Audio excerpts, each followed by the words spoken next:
အားလုံးရေးကြည့်လို့ကျွန်တော်အခု like ကခတ်တူတူပဲကျွန်တော်ထွင့်မယ်ဘာလို့လဲဆိုတော့အခုကကျွန်တော်ကအလုပ်ကိုသွားနေတာအလုပ်သွားနေနဲ့အလုပ်နာပတ်မှာပေါ့လေပန်းချံထဲမှာကျွန်တော်ခဏလွှင့်လိုက်တာမျိုးရောင်တိုင်းပိန်းကိုလိုက်တက်ပြီးတော့သူတင်ထားတဲ့ post ကိုဝေဘာနာကဒီည7 နာရီမှဝေပါမယ်အခုအရေးကြီးတဲ့ကိစ္စကတော့ NUG ရေးမာပင်ခရိုင်ကနေပြီးတော့မှနော်ဘုံနဂါးတို့တိုက်ဖို့သတင်းပေးပို့လာတယ်တိုက်ဖို့လုပ်နေတယ်ဆိုတဲ့သတင်းကိုမြေပြသတင်းပေးပို့လာတယ်အဲ့တော့သတင်းပို့တဲ့သူကတော့ ERO တွေအားလုံးသိစေဖို့တဲ့ရေးမာပင်ခရိုင်ကိုကဲရင်မှုမောင်သိငိမ့်နဲ့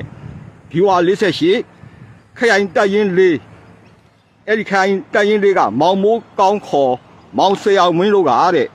စစ်ရင်တောင်ရင်ရေတာ10ကြီးဘက်မှာတဲ့တရွာကို9ယောက်နဲ့ရွာကြီး10ယောက်လူတွေစုနေတယ်ပေါ်တာဆွဲပြီးတော့လူစုနေတယ်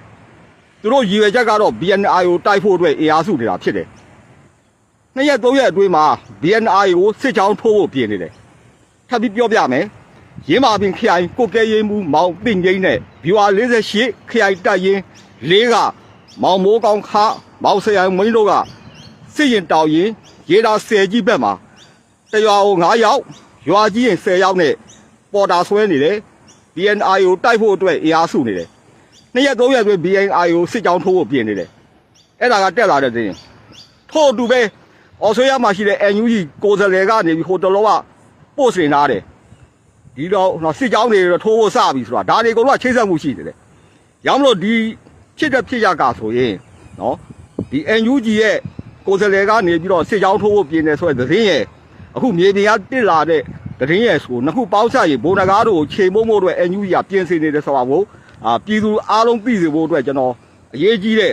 like ကိုကျွန်တော်ပြောတယ်ဒီ like ကိုကျွန်တော်လမ်းသွားရင်းနဲ့ပြောတယ်အချိန်မရတဲ့အတွက်အခုပဲကျွန်တော်ရမယ်အားလုံးနေနဲ့နော် BNI ကိုထောက်ခံတဲ့ပြည်သူတွေအနေနဲ့က